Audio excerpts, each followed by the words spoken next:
I'm moving to Tokyo in 4 months to attend Japanese language school, and you're coming with me. I leave in October and will spend a full year living, eating, and breathing in Japan. For now though, I want to talk about an anime that is very special to me. My move to Japan probably wouldn't even be happening if it weren't for this show. This unassuming 2022 series isn't just a relaxing retreat I come back to whenever life gets too hectic. It's my personal version of Shia LaBeouf screaming "just do it" whenever I need a reminder to just do things. This is Yofukashi no Uta, Call of the Night. Yay!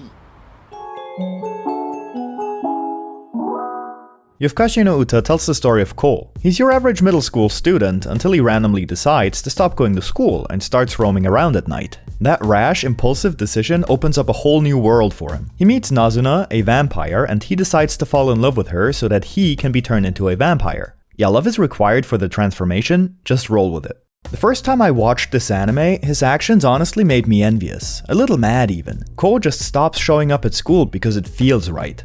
The kid thinks "mendoksa" and simply stops going. Just like that. I couldn't just drop everything and, I don't know, book a one-way ticket to Japan and live a jolly unbothered life there. Could I? Of course, not quite like that. In real life, I need a safety net. I need to do some planning. Still, that rogue thought of, hell, maybe I should just go through with this, is what kicked all this off. But now that I've actually set my move to Japan in motion, I've been wondering, am I really only doing this to study Japanese?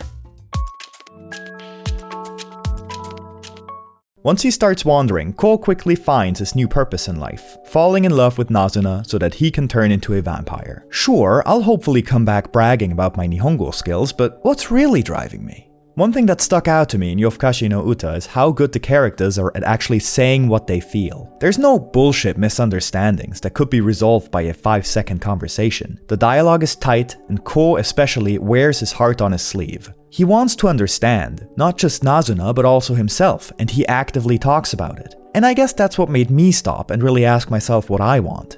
And I think I want a more memorable life?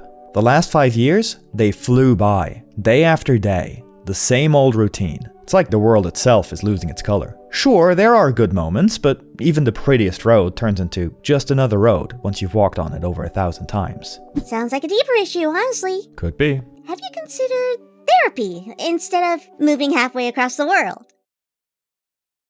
Anyways, I know Japan isn't some magical, flawless wonderland. Hell, give it a few months and I'll find plenty of stuff to complain about. But I do think a change of scenery, a new perspective, and a push out of my comfort zone are exactly what I need. Of course, that all sounds nice and dandy, but let's be honest, wanting more from life? Easy. Figuring out how to get it? Now that's the hard part.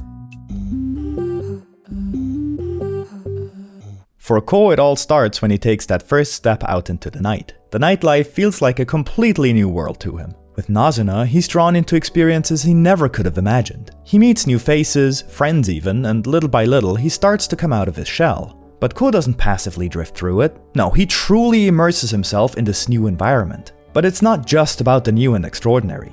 Even something as mundane as a vending machine suddenly appears magical, its LED lights illuminating the street, a beacon of light in the otherwise pitch black night.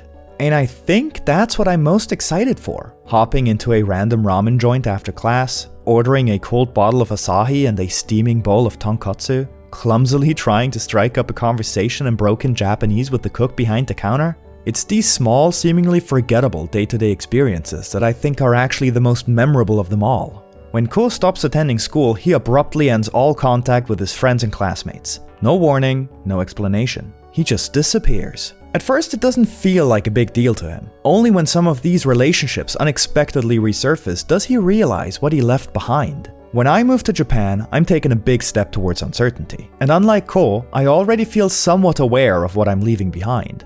The cafe with the barista knowing my order as I walk in. The gym bros who always seem to know what I'm working out that day. My neighbor with his overly shy dog who grew fond of me for some reason. I'm leaving all that behind.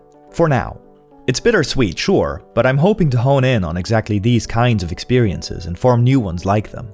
Different cafes, different faces, maybe even a new gym bro or two. And maybe, just maybe, I'll learn some things about myself and feel a little less lost in life than I do right now.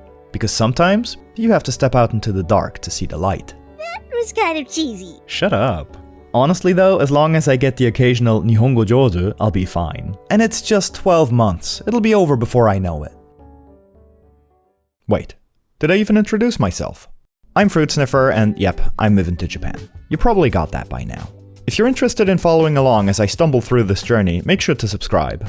I also regularly stream on Twitch, and plan on continuing doing so once I'm actually in Japan. Maybe we can do another Japanese snack tasting stream, or we'll try all the different kinds of canned booze from 7-Eleven, test out how much I can drink before I get suspended on Twitch for excessive alcohol consumption. I'm sure we'll find something to do. Anyways, thanks for watching, and mata ne!